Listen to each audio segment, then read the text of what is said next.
scaring me. Say your name and spell it. Well, I can say my name pretty easily. The spelling may be a challenge. It's Robert Joseph Juliana. Actually, it's Julian O, but that's a whole other story.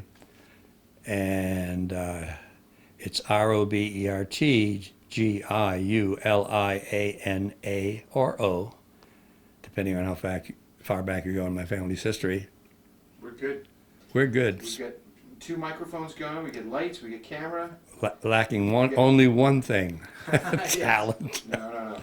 Females. That's no. Never mind. Anyway, so tell me about the day you did not kill Frank Zappa. Yeah, the day I didn't kill Frank Zappa. True story. Um, Back in the day, in the '60s, when I lived in Greenwich Village, Frank Zappa lived around the corner. I was on West 10th, and we weren't friends or anything. If you had said to him, Bob Juliana, he'd have said, "Who?"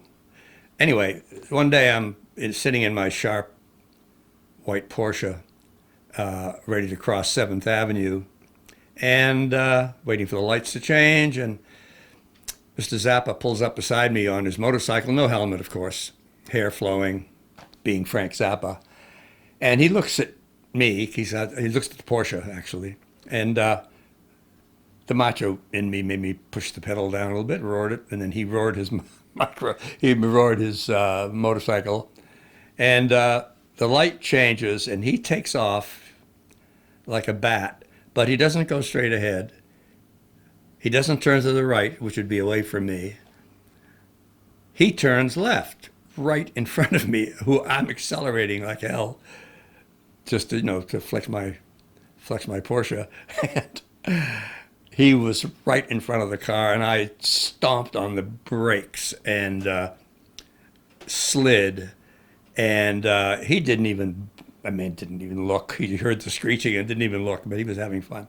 But that's, had I not had the brakes not been the quality they were, he and I would have been on the front page of the New York Times that day. But as it was, I didn't kill him, and I never had a chance again. So that's that story. So tell me about Sardi's Bar. And first, give us a little setup for Sardi's for those plebiscites that don't really know much.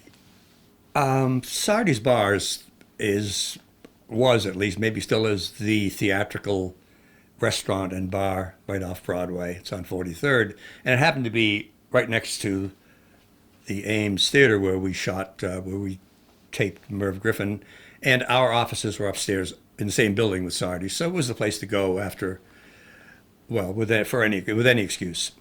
Anyway, one day I walk in, and during the middle of the day, and there's this famous bar with all the metal plates that say who the actors were, who's favored those spots, and authors and so forth.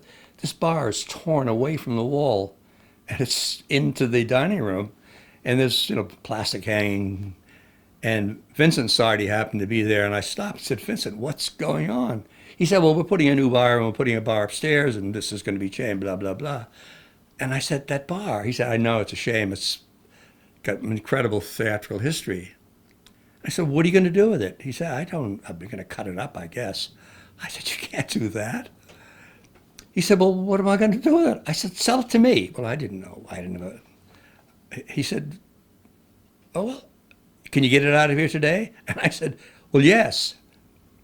And I said, "What do you want for it?" He says, "Give me $1." Well, I never gave him the dollar, but he said, "Okay, get it out of here." Well, so at that moment, I owned Sardi's Bar. And I like to tell people a story. Let me tell you about the day I owned. No, let me tell you about my owning Sardi's Bar. And then I went back up to our office, and the vice president had just bought a wonderful building up in New York State to build an inn, and told him about this. I said, "Would you like to buy it?" And he said, "Oh my God, that would fit perfectly in our inn." I said, "You got a buck?" He said yes, and he never paid me either. So, but he had it out of there that day, and they put it up country in their B&B and somewhere in New York State. So that was the day I owned Sardi's Bar. Have you ever thought about visiting the bar or seeing it or get online and see if that bar's still there? Well, as luck would have it, the inn burned down, including Sardi's Bar, unfortunately. I heard about that a few years later. So I didn't probe to why it burned down or anything, but that was too bad. It had all these wonderful plates of names theater people, that's just on these various seats. But no, it went up in smoke somehow. So, Sad. so tell me about Paradigm Films. Paradigm Film. After 3.5 years of working on the Griffin Show as camera one, and after turning down Merv's offer to become the producer of Jeopardy, after a while I left the company. I was leased to Merv Griffin Productions by Telefe Productions. So I convinced Telefe Productions that they needed a film division. They said, fine. I went over there and started a film division. And very soon after that, we got our first film job, and it was shooting the field portions of Jason Robards Jr. doing the lead in Spoon River Anthology. It was supposed to be shot in the studio, but with cutaways to the outside. So that was my first job. I hired a union cameraman, went out in the field, and it was a total bust. It was awful. I mean, I just couldn't get any chemistry between me and the cameraman, and it kind of, and Mr. Robards could feel the lack of energy, and it was just awful. And we shot all day out in Connecticut, and the footage ended up, as they say, on the cutting room floor. It never made it into the film, which was a good thing because it was awful. Anyway, I came back very embarrassed to the home office, and I'm sure that Telefe Productions had the sinking feeling that they'd hired a loser. Anyway, I was convinced that they had. But anyway, shortly thereafter, we got another job, and I found two young guys, Mike Wadley, John Binder. They owned Paradigm Films, and we shot one day. I came back to the company, and I said, buy that company, buy Paradigm Films. These two guys were unbelievable. Mike, a cameraman, John Binder, audio writer, whatever. And they were electric. The personalities and the skills were unbelievable. What they could do to an environment just with their personalities, and then the skills of. Anyway, a couple of months later, Telefe Productions bought Paradigm Films and set us up in a space up on. They bought a building up on Broadway, 82nd Street. Anyway, it was just that, and then we lasted as a company for a couple of years and did incredible things. I mean, we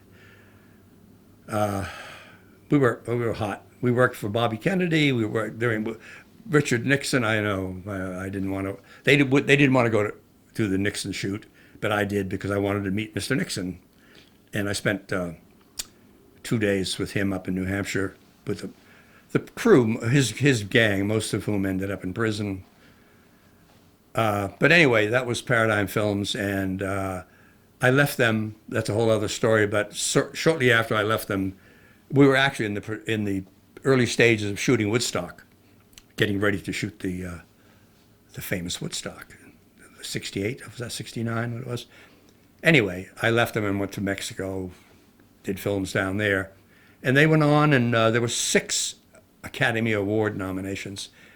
Mike was nominated for director, and unfortunately, it was given to Bob Maurice as producer, who had never made a film before, and they had put him in my seat as producer, and he didn't do much of anything, but he ended up getting the Academy Award and a lot of money and a lot of fame. I've never heard of him doing anything since.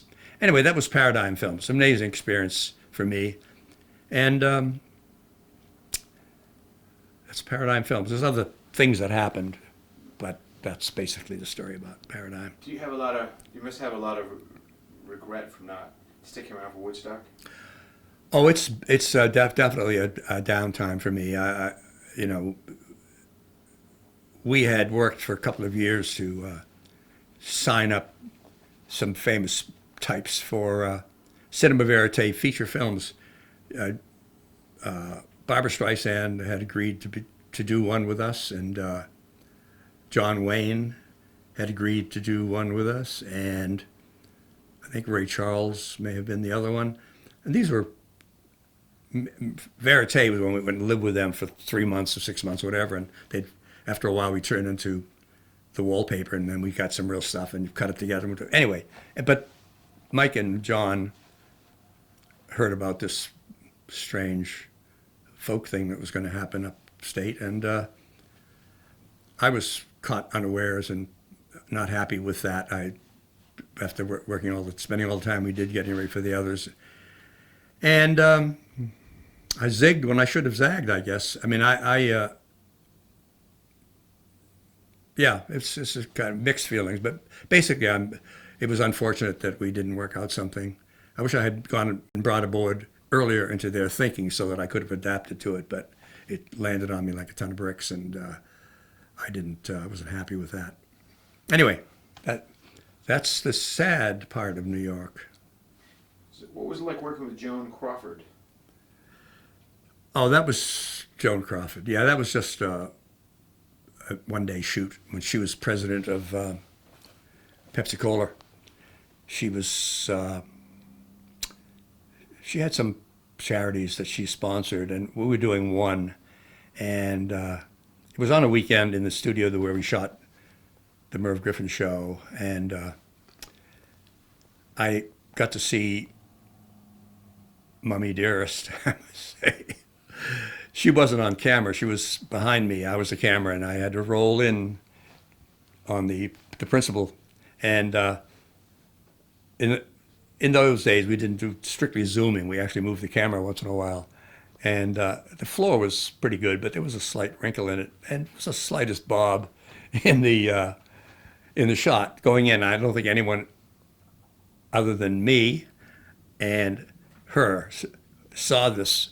And the director didn't say a word, so it was certainly acceptable. It wasn't a big deal. But every time she was behind me, behind my left shoulder, looking at the talent and looking at my screen.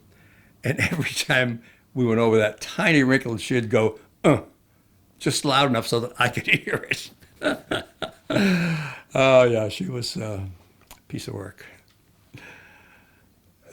So what about, tell me about the Bobby Kennedy story in terms of just, I don't know if you've talked about that on camera before. Oh, yeah, Bobby Kennedy. That's another sad. You're bringing up sad stories today, right? Yeah, Bobby Kennedy was one of the many politicians who hired Teletape Productions, which was at that time, the leading company that rented out facilities and rented out remote cameras, camera crews. And Bobby Kennedy was running for the nomination for president at that time, and he came into the home office periodically, and the studio, they actually built a remote bus for him with camera facilities, the whole thing. It was a big deal. And one of the parts that they brought us, brought Paradigm Films on, was going out to California with him to run out there. And I put together a crew. I didn't go, but Pat Sandley, who's this wonderful person, I wish I could reconnect with her. She was my associate producer on several things, and she went out there running that crew, film crew, and she went out there, and she and the rest of the crew were right beside him when he was murdered, when he was shot. And a couple of days later, she came back, and she said, "Bob, I'm finished." I said, "You're leaving the company?" And she said, "No, I'm leaving film. I can't take this anymore. It's just too much." And I said, "What are you going to do?" And she said, "I'm going to be a famous chef." Now, she was a pretty good cook, but I said, "You're going to be a famous chef?" She said, "Oh, yes." She quit. Within a few months, she was sous chef at the Waldorf Astoria. And within, I think, a year, she had been hired by some international company out of London that was opening some classy restaurants in the U.S. I don't remember the name, but she managed the back of the house. Big deal. And then she became the spokesperson for the Avocado Board of California or something. She achieved her goals. She's a wonderful person. I wish I could, as I said, I wish I could reconnect with her. But that was part of the story, the New York story. Tell me about being given a piece of cake by Eleanor Roosevelt. Well, as a whiplash, that takes me back many years earlier when I was still in Boston. I was working, I was a cameraman for WGBH TV, public television. It used to be called educational television back then. I was a cameraman for a while, then I became producer director, but this is while I was cameraman. Eleanor Roosevelt did a 13-part series, one a week or two a week, at Brandeis. GBH was the producing company, the technical company, and I was the cameraman. I got to meet John Kennedy. He was Jack then, Senator, Adlai Stevenson, and some other really heavy hitter Democrats. She got anybody she wanted. She was an extraordinarily powerful woman, and not nearly appreciated, I don't think, enough who she was and what she did. But anyway, one of these sessions at Brandeis, somebody, whatever, they presented her with a cake, candles flaming. It was her 75th birthday. And the Boston Globe, I'm pretty sure it was the Globe, was there. And they took pictures, and they had her feeding me a piece of her cake. And I'm standing in front of my GBH camera, television camera, looking rosy-cheeked and young. And she's feeding it to me. Well, it made the Boston Globe, it was in the papers that night, and I'm still trying to find a copy of that photograph.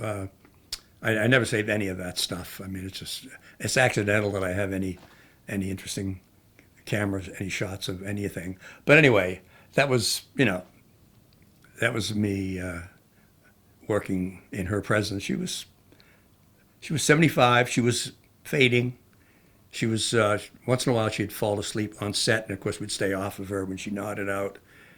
And she was, I won't tell anybody, but she was 10 years younger than I am right now. And I may nod off at any moment.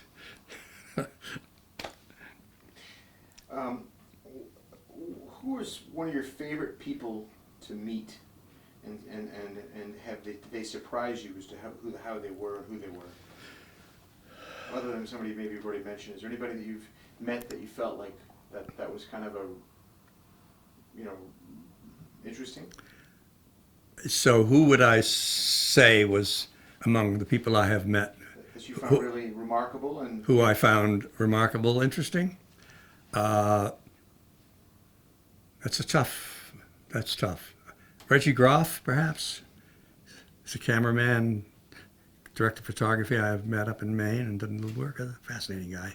Very generous. Good soul. Good cameraman. Good DP. Other than Reggie, it's hard to... hard-pressed. I could name drop forever, and I've been known to do that. But I think you've achieved something. I mean, name dropping is one thing. When they start dropping your name, then you've really scored. But I've worked with Streisand and Dylan and, with Emperor Haile Selassie and whoever. And if you mention my name to any of them, they'd say, Bob who? I was just ships in the night. I had the pleasure, mostly pleasure, of working with some pretty interesting people. I don't know what that proves, but I don't know. It's a tough one to answer. I hadn't thought about who among the most interesting.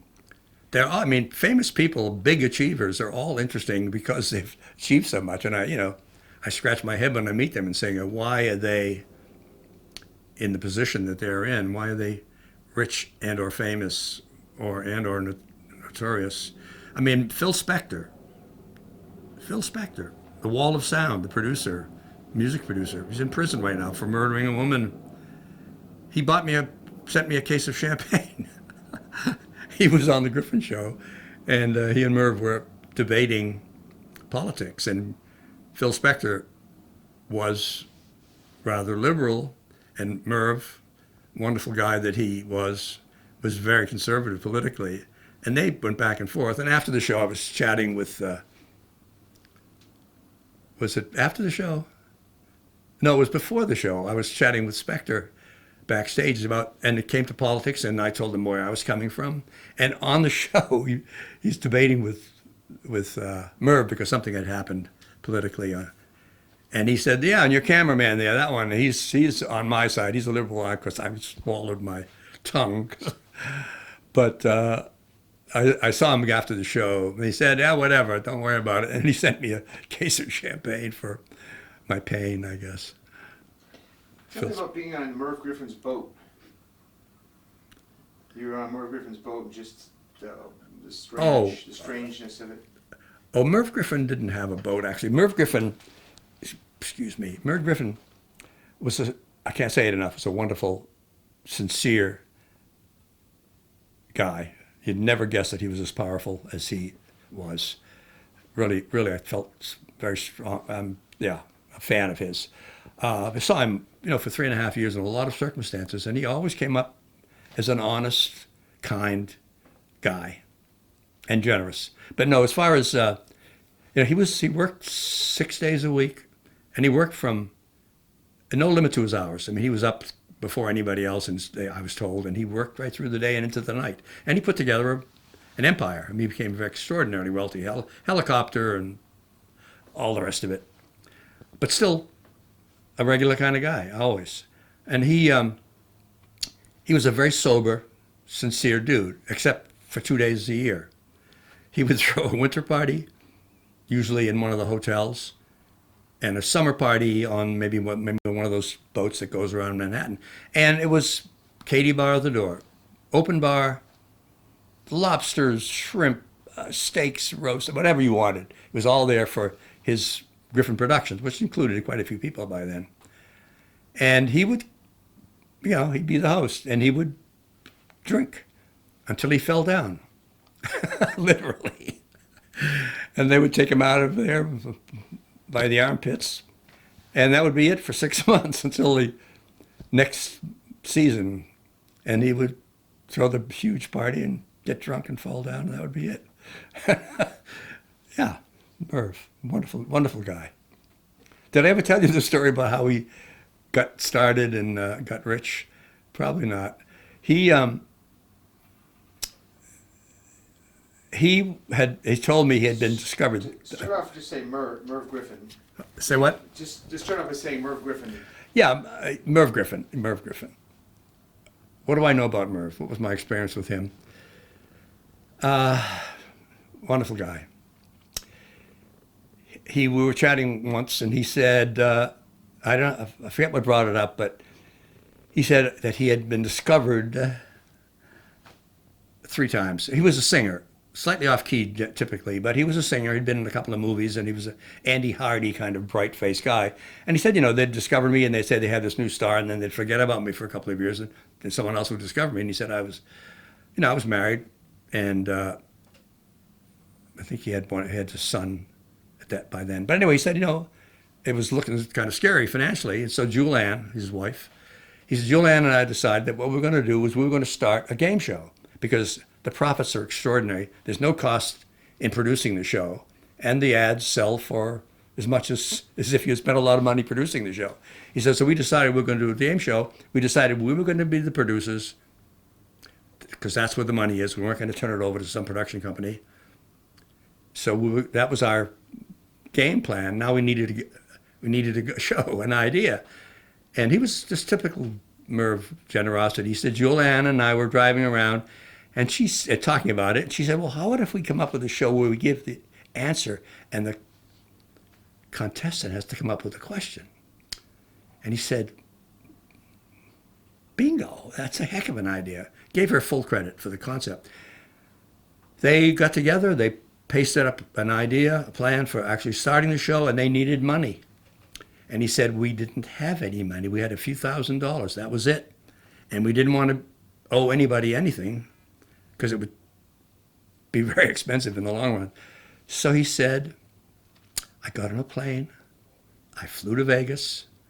I put all the money I had on one number or color. I forget what he said. And he said, big odds I hit. He said, that financed Griffin Productions.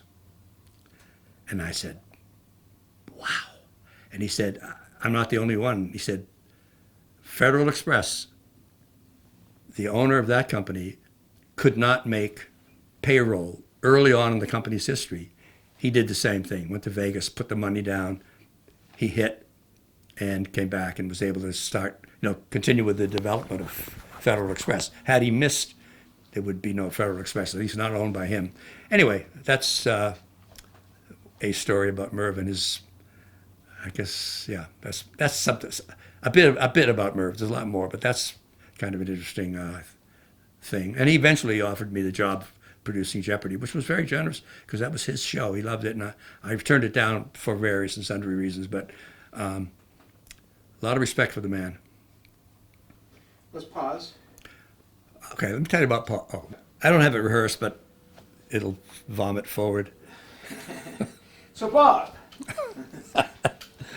tell me about whether you've been in any dangerous situations at all. Dangerous situations other than marriage, that kind of, yeah. As fortune would have it, I've done some travel and been in some strange, exotic places and lawless places, I guess is a fair statement. Obviously never intended to be in harm's way. Some of it was explicitly really dangerous, and some of it was just tangentially dangerous. I've been waiting for an opportunity to use the word tangentially for a long time, and glad to get it off my chest. Kind of dangerous. I was in a pen with a beautiful young lion named Coco. This was in Ethiopia, and I have some very nice slides of that episode. And we were shooting around our trip to Ethiopia and doing a film for the Emperor Haile Selassie. And he had a thing for animals, wild animals, and he had this pen, and there was a beautiful young lion, just a wonderful critter. And we were told that not to worry, he was perfectly safe, although he did have a chain around his neck, which was probably 20 feet long, and the links were like that and thick. So, but the chain wasn't attached to anything, but he walked around in there dragging this chain. And, I petted him, and Franco filmed it, and then I had some still shots of Franco on the ground with the camera, shooting the animal, filming the animal. And Franco and I said, we don't like the look in the eye of that lion. And the gatekeeper said, please don't worry. The animal's totally tame. We shot him, put some footage in the film, I believe. A couple of months later, Franco calls me up and said, Bob, I just saw a newspaper article. We were back in Boston, I think. He said, you remember Coco? I said, I'll never forget Coco. You remember his keeper? I said, oh yeah, interesting guy. He said, well, Coco ate his trainer.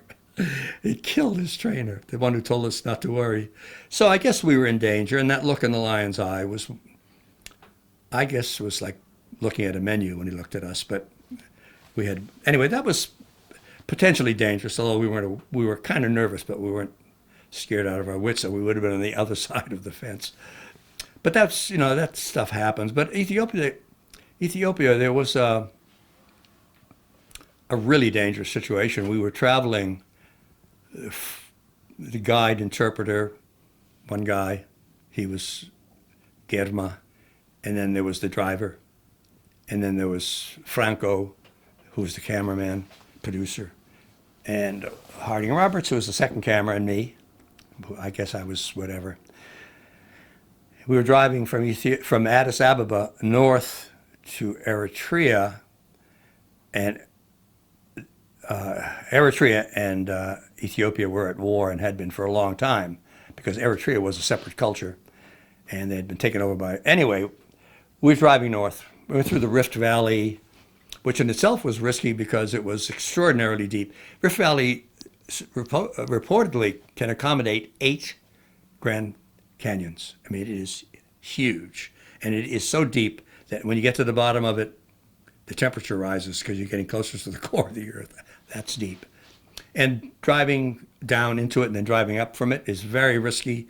And I found out why Land Rovers have these windows at the juncture of the side of the vehicle and the roof. You may notice some of them have a curved window that runs along both sides. And I found out what those are for. Coming up, the switchbacks are amazingly tight, and the road is above.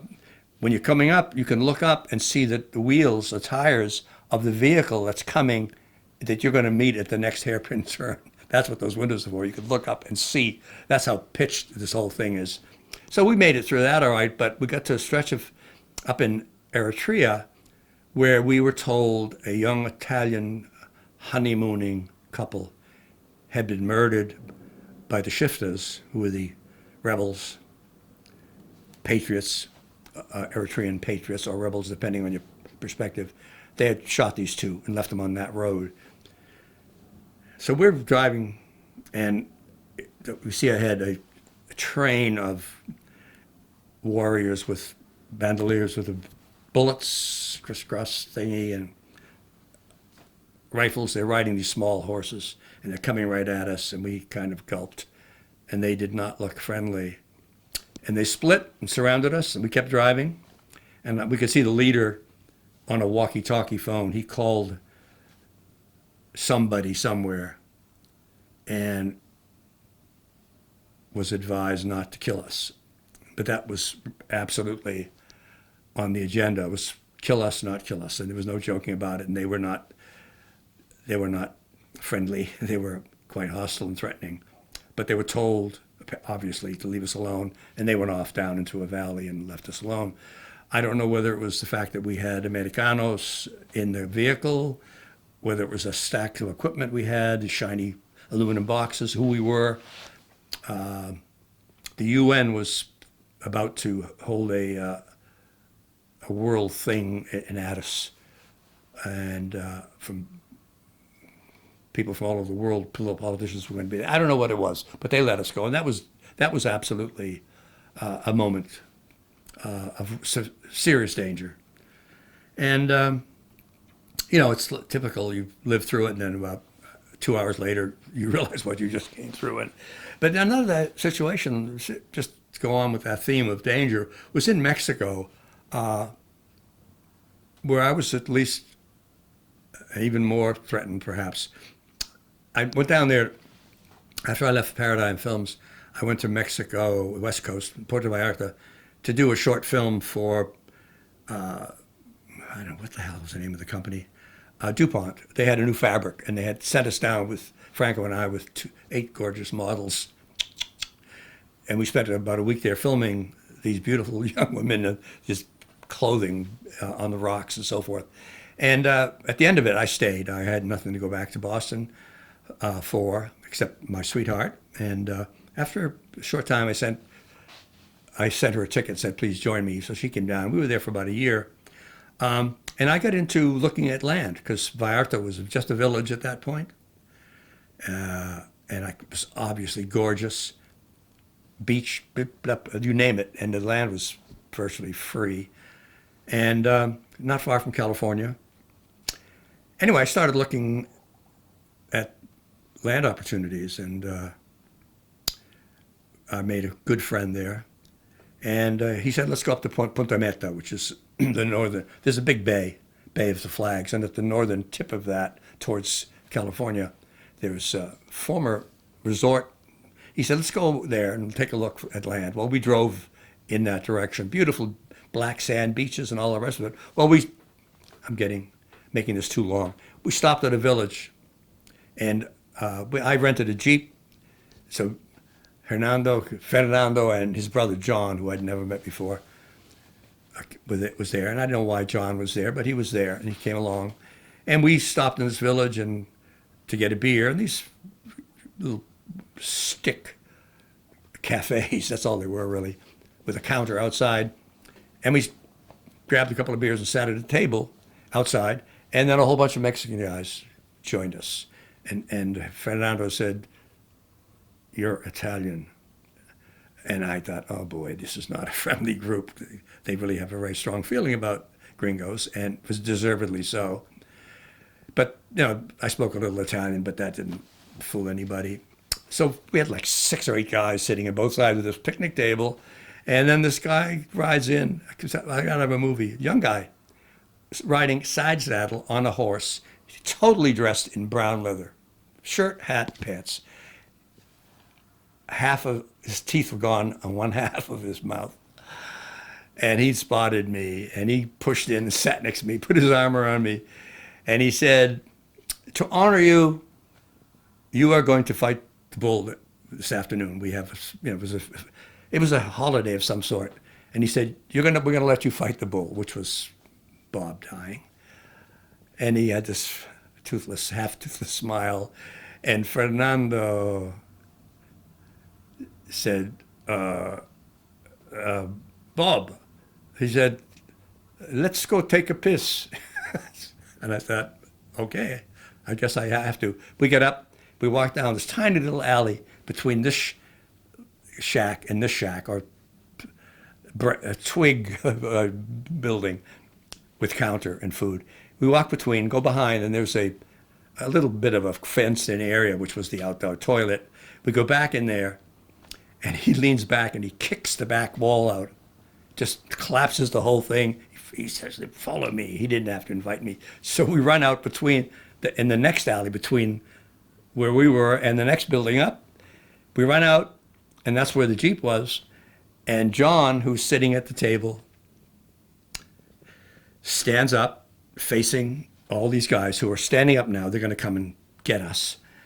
And John reaches in behind the back side of his beautiful Hawaiian shirt, which was hanging out, reaches back in the butt and pulls out a .45. That's why John had joined us that day, because Fernando knew that we were going into a dangerous area. So he pulls out the .45 and chills the guys. And that whole area is known for killing lots of gringos. I mean, it's a very common thing, and the Mexican police wink at it. Anyway, we jump in the Jeep, which had not started all day. It has always been cranky. You turn the key and it starts right up. And John, we're waiting for John to come. He's backing away from the table, coming to us. And, macho, he stops at the counter and very carefully examines 3 oranges and steals them and brings them back to the Jeep, one for each of us. And this is just, and just to irritate the guys who wanted to do me in, or do us in, and also to get some free oranges. But anyway, I was driving, and I think that probably was the only time an actual Jeep did a wheelie. I turned it around and headed back towards town, or Vallarta, the city, which was a few miles away. And Hernando I keep saying Hernando and Fernando, I don't recall which one it was. But anyway, he was a nice guy. He wanted to stop at the next village for lunch, and I said, "I'm not stopping till I get to Boston." Forget it.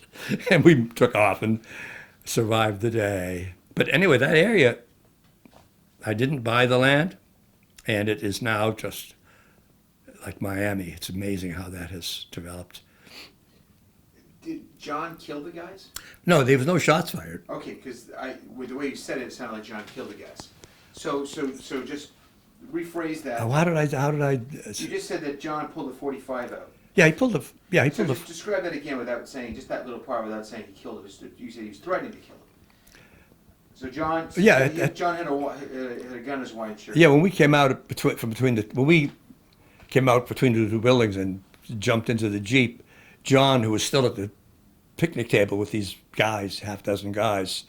They all stood up, and John stood up as well and reached behind in his shirt and pulled out a 45, which indicated why he had joined us that day. He was there as an armed guard, which shows me that they knew that it was a dangerous situation that we were walking into. Anyway, he didn't kill anybody, just showing it was quite enough.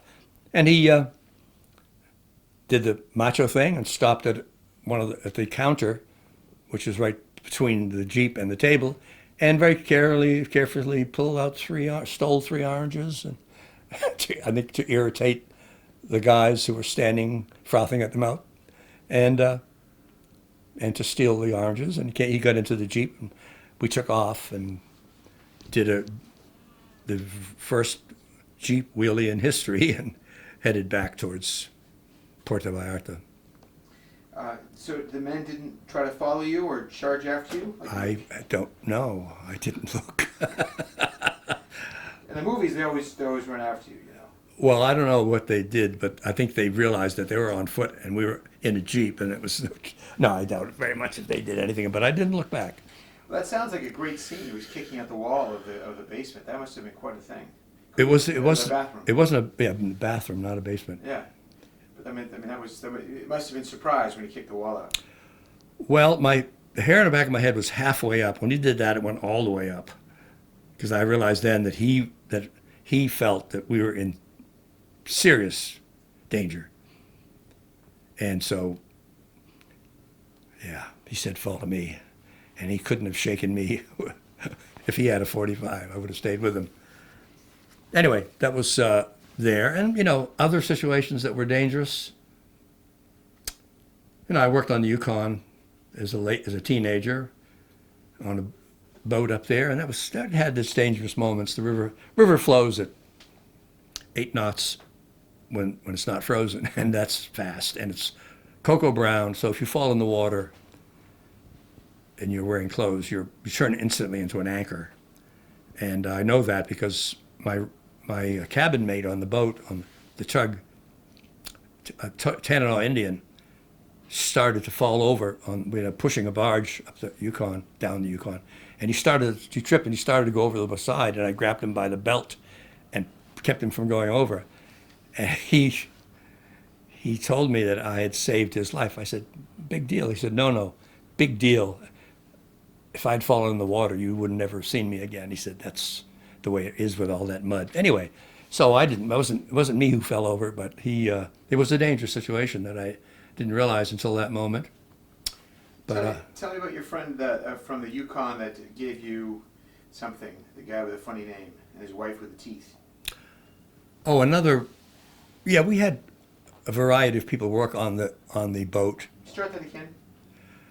Yeah, we had a variety of temporary, short-term workers on that boat. I was there for the season, but we have occasionally a Tanana Indian or two would come aboard, and we had a few cooks from the States who couldn't stand it and work one trip and leave. It was a rough gig. But one of the nicest people was a fellow named Franklin Simon. He was a Tanana Indian in his, I think it was in his 60s. And my mother at that time was working for Franklin Simon stores in Boston, a classy woman's store. But he didn't know anything about the store. But he and his son worked for one trip, and he was a sweetheart of a man. And interesting relationship, father-son. One day, and they both liked me, I liked them. One day, he reaches under his bunk and pulls out a leather case and opens it up, and it has the most beautiful, I think it was an apron, I'm not sure, it was a piece of ware, but it was leather, and it had eel claws, and it had bear claws, and it was just a brilliant piece. His son had never seen it.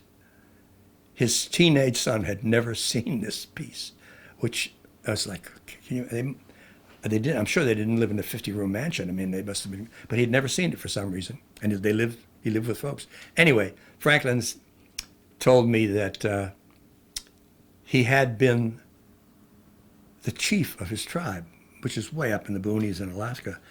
And I said, "Used to be. You're not the chief anymore." He said, No. I'm not the chief. I said, "Well, how come?" And I assumed it was a lifetime but it wasn't. It was a political position. And I said, how come you're not chief anymore? He said, well, at the last meeting I went to, somebody punched me in the nose, and I resigned. I said, good move.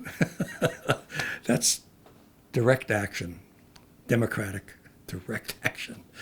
But I get back to the States, and we swapped addresses, and he sent me, for my mother, a beautiful pair of moccasins, which his wife had made. And he told me that his wife chewed the leather, that's something she was into, chewed the leather, elk or whatever, to make shoes. And he said her teeth were all worn flat. But anyway, it was a beautiful pair with fur and, the beads, colorful beads, which I'm sure were European, but by then they were all imported, of course, throughout the States.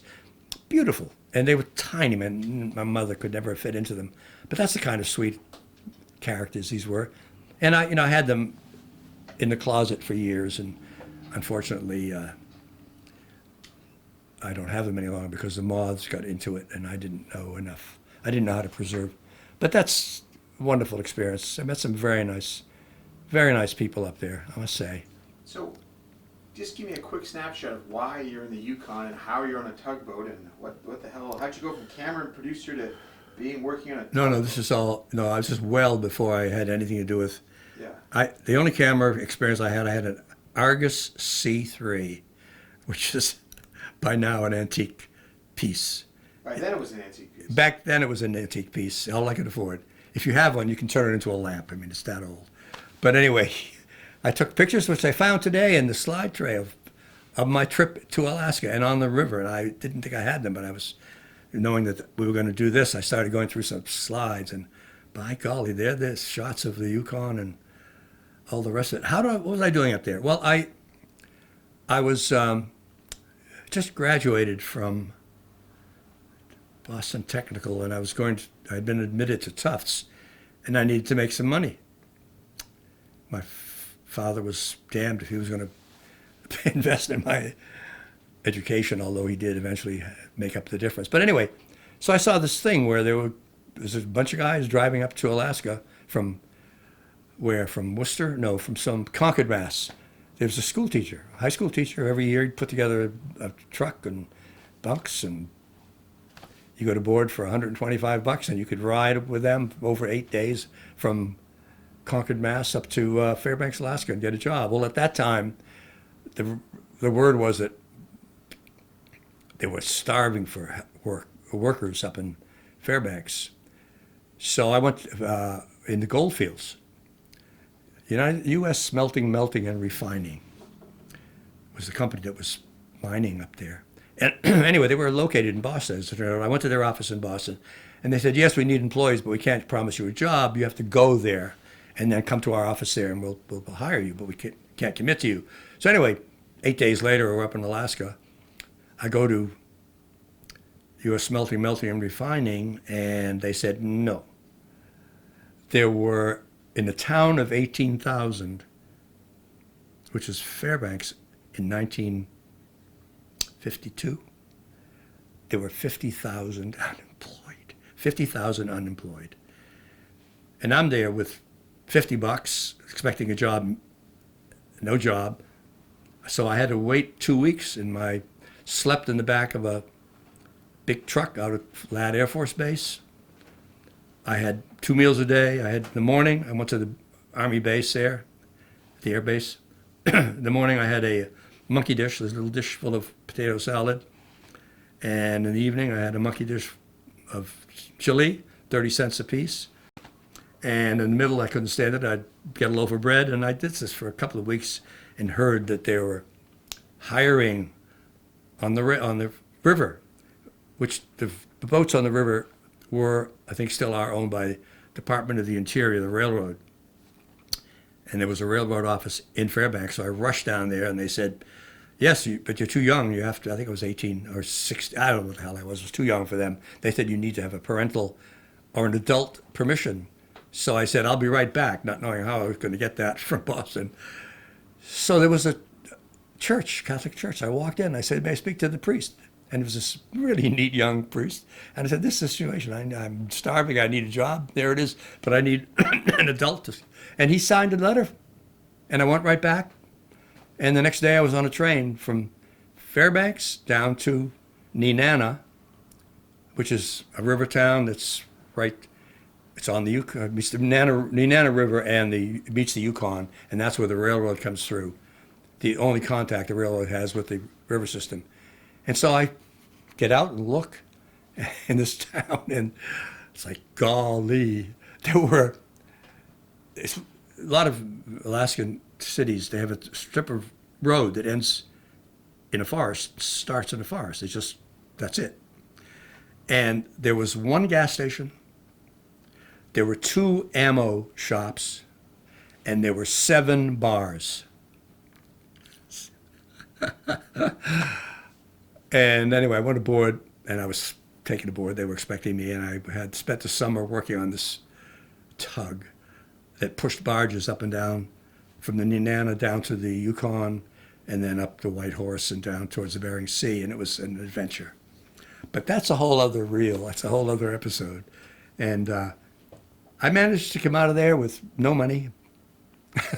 They were paying us $125 every single week, plus room and board. And then when you hit town, and they made me drink. I swear, they made me do it. Anyway, that was a whole other story. Did you sort of become of age there? Did you feel like you sort of became a man at any point with that kind of life? I mean, that's a pretty rugged. Did I become a man there? I grew a beard. That's where this beard started, 1952. It's only come off twice. Once when I went in the service, and once when I applied for the Merv Griffin job, and they said, grow your beard back, we don't care. Otherwise, I had the beard. But that didn't make me a man. That made me a boy with a beard. And, have I ever become a man? I don't know. It took a while, That one trip taught me a few things. It taught me how to fit in with a bunch of working guys, because I was an innocent and had never been inside a bar and was kind of a sissy, I think, up until that point. And I stopped being a sissy, but I don't think I, quote, became a man. But it was an interesting trip. And I made some wonderful friends there. And it was a very difficult summer. Drinking was, I would drink, I wouldn't even get a buzz. I'd drink and I'd be sick. I'd just skip over the whole happy part of that. But I used to go because that's what the guys did. And I remember there was a fellow named Swede Jensen, big, handsome guy. He was from one of the northern states, a Swede. Pretty good-looking, robust, mellow dude. And we became friends, and we went to a bar one night, and we're sitting beside each other, facing the bar, and we hear this brouhaha starting down at the end of the bar, and we look up, turn around, and there's these 2 guys fighting, and they're fighting their way out past us towards the door. Well, as luck would have it, one of the guys swung his elbow back and caught Swede right across. And he looked at me, and he's got 2 front teeth in his hand. I said, oh, Jesus. Anyway, he said, it's just bad luck. He was very mellow. But he left the next day to go back to wherever he was, Michigan or someplace, with his teeth to have them replanted. But that was Nenana. It was, I recall being so drunk, so hungover one morning that we had a steel barge attached to the tug, and it was time to load on these barrels of jet fuel because we were bringing jet fuel to one of these hidden bases up in the Yukon, air bases, military air bases. And the trick was they had this crane, and they hooked these little metal thingies, steel things, onto 3 barrels, and they swung these 3 55-gallon drum barrels over us. They let it down. You undid these clips, and then you roll these rather heavy barrels into place. Well, I was so hungover that I couldn't see, and they were lowering these things. And I thought, man, they're gonna turn me into a pancake. But the engineer on the boat took pity. He could see the condition I was in, and he said, sit down for a minute. And he had a tank of oxygen, and he fed me oxygen, 100% oxygen from his welding tank into my nose so that I was semi-conscious. I mean, oh, wow. Yeah, I guess that is a dangerous moment. Anyway, what else? Well, tell me about, what do you think about luck? Do you believe in luck, and do you think you've had good luck, bad luck? What do you think about luck? What do I think about luck? Man, you come up with some questions. Just think about that for a second. Hold on. Here's Bob thinking about it. I mean, do you think, does luck have anything to do with it? Anything? And is there, do you feel like you've been lucky, unlucky, and do you believe in it? Well, believing in luck assumes, I guess that would assume there is some kind of a plan or a script that falls to one person that doesn't fall to another person. I don't believe that at all. Luck, happenstance, which, it could go either way. I think one's personality, energy, vibe, whatever you call, affects what is so-called luck. I mean, I don't know. I don't believe in luck. I think, as Plato said, shit happens. Oh, that was Socrates. I don't know. I get those tied. It can go either way sometimes, and it sometimes went well for me, and sometimes it went poorly. I'm relating in these interviews. I'm relating to basically the good stuff that happened. I obviously wasn't killed. I have physical problems because of bone injuries that I don't talk about, but that's bad luck. I don't know. I guess it's an attitude. Someone said you make your luck.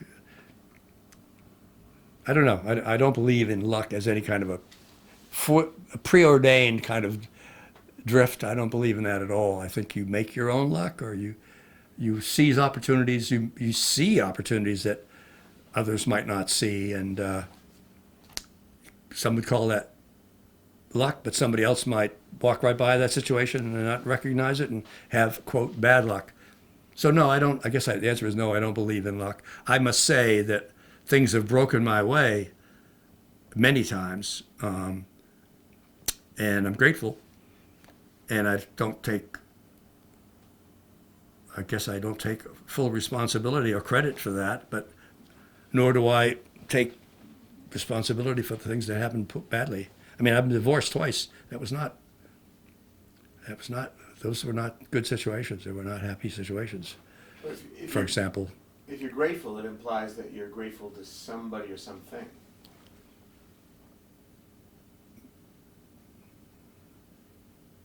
No. I'm grateful. I'm happy. Let's put it that way. I'm happy.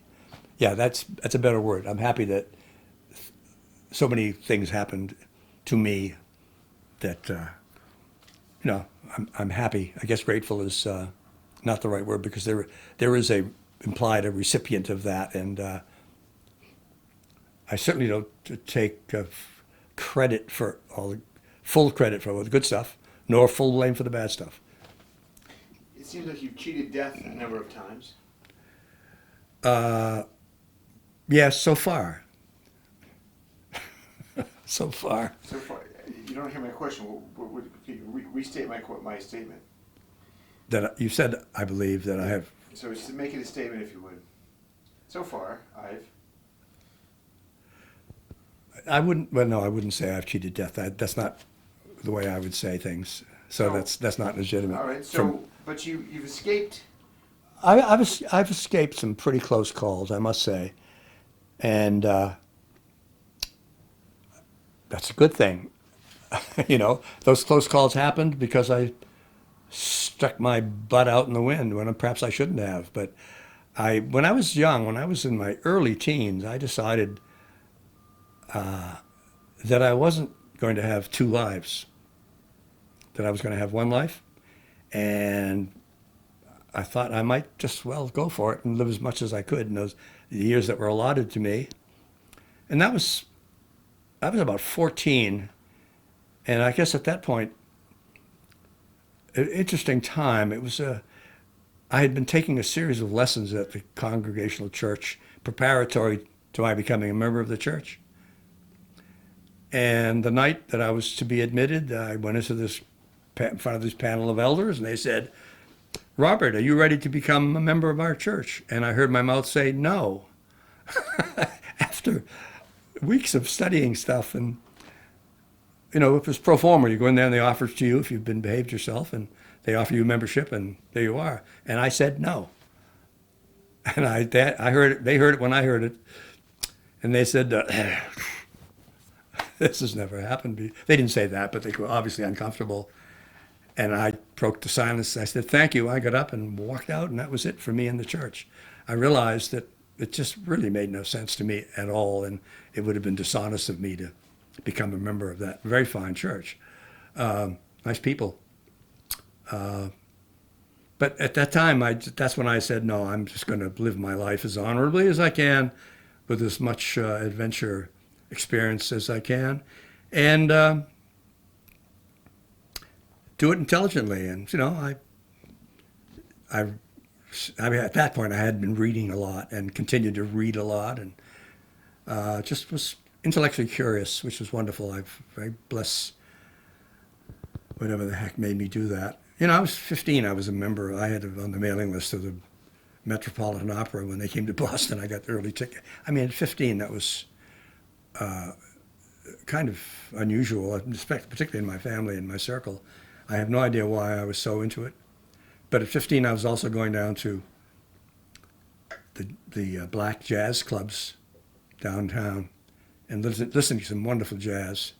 Drinking at 15, just kind of fake drinking. But so yeah, I was just intellectually very curious, and continue to be. As you can see, I've got books.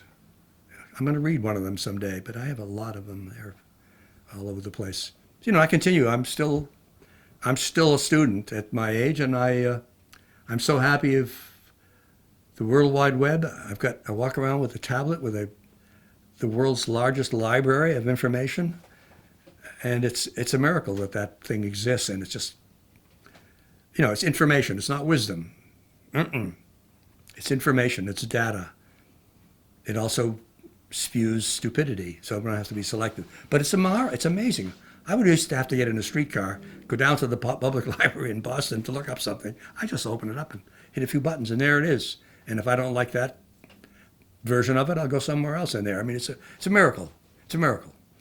And I'm so glad I've survived long enough to enjoy it. Do you think you could be an old soul before your time, at the age of 15, 14? Do you feel like you might be, would that explain anything to you? Was I an old soul at 14 to 15? Well, part of me was very mature, I think. That's fair to say. Old soul,